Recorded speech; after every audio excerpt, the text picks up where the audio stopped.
Welcome back to another episode of Martin James Designs. This is building my custom dream shop. So today we are starting the foundation. The snow started coming down. The ICF blocks are on their way. Shawn's coming down to load them. We got our lumber delivered for all the strapping and rebar and all that we're gonna need. These are tall ICF walls. They're gonna be about 13 feet tall all the way around for a debris flow that we were required by the district. So you guys are going to see this foundation come together on this episode, and you guys want to see car lifts, bike lifts, all sorts of cool fabrication stuff in my dream shop, and see it all come together. And you guys can subscribe, like, leave a comment, ask questions, and follow along. So let's get to it.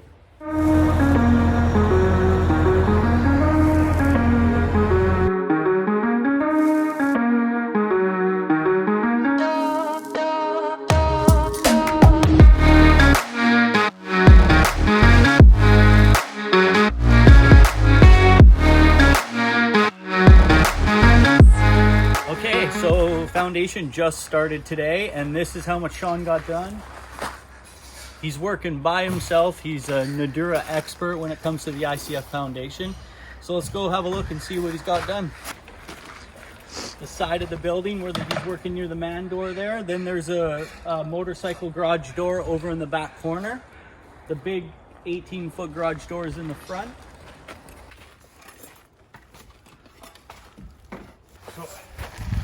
Comes folded up. That's it. So it's hinged. And you just put it in. Weighs 15 pounds.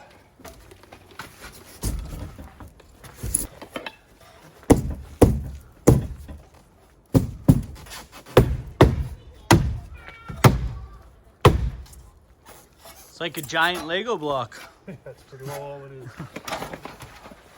Sure beats a traditional way, doesn't it? I wouldn't even have one side stood. Not even close.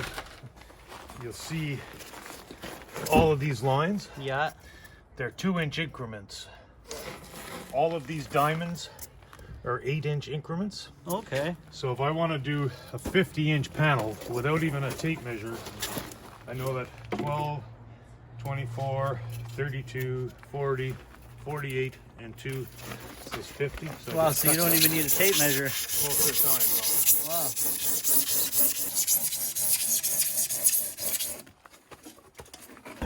I do more work in less time with less guys than ever before.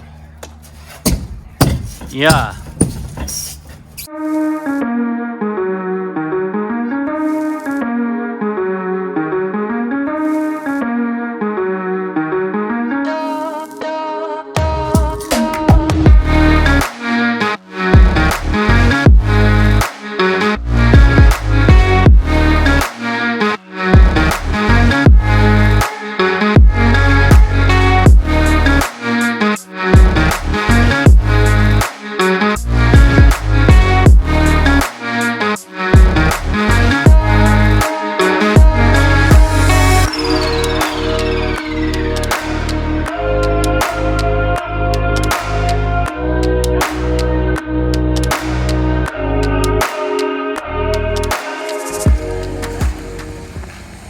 Okay, it's day 2. We got Shawn and Dustin here today. They're doing all the strength, the forming of the ICF. They still have one more row to go along the top. And I'm gonna start marking out for knockouts because we're gonna need to get our plumbing and electrical through so we can do all the underground. So I'm gonna work on that.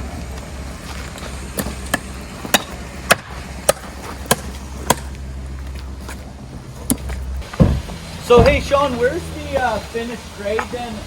The finished slab height? 4 feet off of the footing.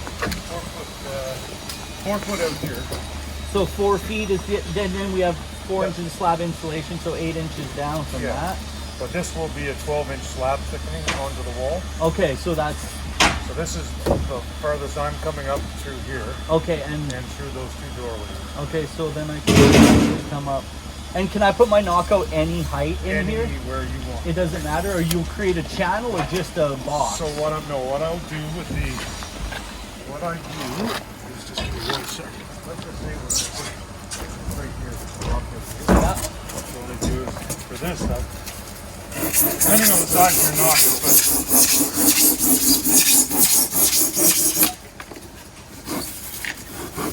it's always a sanitary knocker. Yeah. All I'll do is I'll cut the notch out of the bone. Oh, I see. Okay. I sit that across Yeah. all the way through, and then it comes out like seconds. And so you just keep stacking it. If you need 6 inches, I do 3. I follow you. Yeah. Okay. Yeah, it sticks out both sides. So you know where it is too. So you know where it is, I know where it is, and then afterwards we just Just not pull it out. pull it out. That's a great idea. It's Remember no, the old days when we used to do all the wood blocks all the time? we have them down there, and the guys do 2x10s, and then you can't strip them, right? No, it's a you got a nightmare. sawzall. You got to make them big enough that you can still get through them and leave the wood in. Exactly. Yeah, Right? yeah. So this way it's just Okay, that makes it easy. come there. Yeah, I'll be on this side right here. So basically, I'm looking right now. I'll just be coming up in like right here, and then I'll what? just it's basically going right there. 4-inch pipe. That's 4-inch pipe.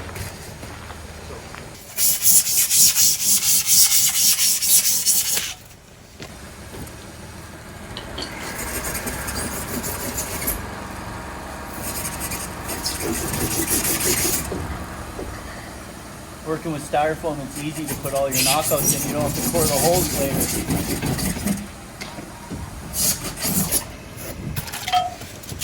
And say you cut too much off just by accident, you could always spray foam, right? Yeah. Which is where? When I first saw it, I just thought it was a gimmick and that it would never last. No, this stuff is a lot better. Yeah. This stuff Was is... it hard for you to get on to making the change? No. Like once you realized how easy it was on your body and making such how much faster it was. I went for one training session with Joey, Yeah. and by noon I said, how do I do this? That's so good for you though, man, because a lot of people don't want to make that change. No, it was just a no-brainer. Just double that up, That's perfect. spray foam that in, And then that's their and you knockout got a for the 5 1/4 by 5 1/4 knockout for Okay. the plumber.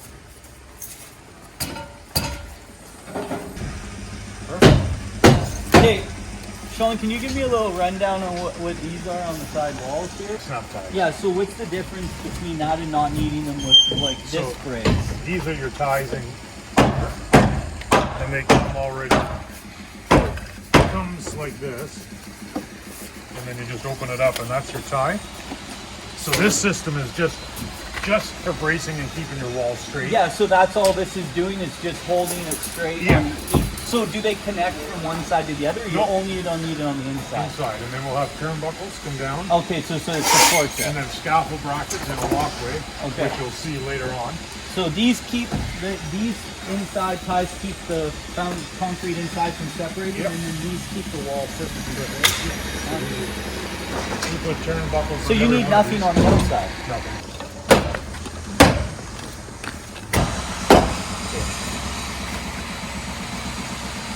And then how does when you slide the rebar down, what holds the rebar in place? So you see here. That. You put one rebar here.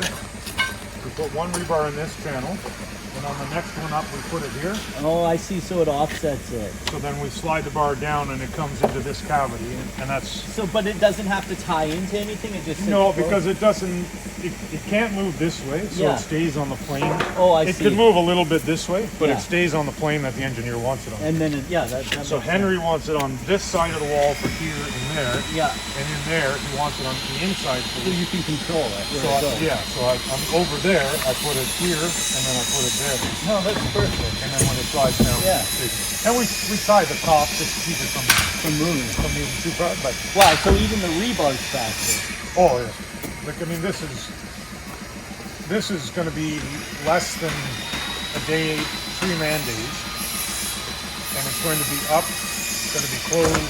The rebar is going to be in it, and it's going to be braced and straightened. And you don't have to spend all the time of removing all the walls, and then you don't need to restack all that concrete poured plywood and all, Lie it out. like get it all out of here or rent the boards or anything. Yeah. So, And it's insulated. and you're insulated and it's a vapor barrier all in one shot. Yeah, that's crazy. 45-minute fire rating. So You can't really beat it. yeah. So the upfront costs you more money, but the long run, if you really lay it all out, it saves so much time. It's way more efficient. There's too many pros to not want to go this route. So when you pour a normal foundation, you expose the concrete. Then you have to frame what's called a frost wall, 1 inch off. And in Vancouver now, it's a 2x8 frost wall. Holy, so you're losing all that square footage. Yeah. So this way, we're done. And they also put these plastic clips in here, so you can see them on these lines. So the drywallers can screw right to this insulation, and they can actually create channels for the electrical to go in too. And say this bow's a 1/4 inch during the pour. You just take a rasp And just pull, scrape. yeah. So So you're saving on inside framing, wood, you're saving on square footage, everything. So like, whereas nobody looks at 2x4s for being straight, this here will be all in one plane. Well, yeah. But if it bowed here, you could call me back and say, Shawn, I've got some bulges in here. Can you just, I bring a rasper, a grinder, and you know the funny thing is when you're doing the budgets on a foundation, right? You look apples to apples and you see the cost on this, and it's way more in the material. But people are never thinking about the framing budget. They're not thinking about insulation. They're not. So when you add all of that stuff up, it's far cheaper to go this route. When I do your foundation, when I walk away, you've got an insulated basement with a vapor barrier, and the studs are already there to screw. Ready to go. In a 1 week period, all that is done. Yeah. So and you also save your body too. From my aspect, it was a no-brainer because this here would be 14-foot panels to close up with, right? Which is as opposed to stacking it up like this. Okay, awesome. Yeah. Good job, Shawn. Okay, that's going to be it for episode 3 of Building My Dream Shop. So they've got the walls all the way up. Everything's just getting buttoned up now. There's a few more details to work out. We have our inspections on Monday, and we're going to be pouring the foundation Tuesday. So I figured I'll do a separate episode for that, so I could keep this one a little shorter. I just want to thank Shawn Mcdaniel again for coming out and getting this done. It took him 3 days in total to get this thing ready. So 4 days with the pour, and then it'd be day 5 to just remove all the bracing. So it was a 1 work week to have this 13.5 foot foundation wall up and ready to go, and it's 1,500 square feet of space. We've got our knockouts in for the plumbing, and the electrician showing up on Monday to just run a few of his wires, and that's all we got here. So I'll see you guys on the next one. If you want to follow this Dream Shop build and you want to see car lifts, bike lifts, fabrication, and where I'll be building all my bikes and things like that, watch the shop come together. You guys could subscribe and leave a comment and ask any questions, and I'll keep bringing the videos. All right, see you on the next one.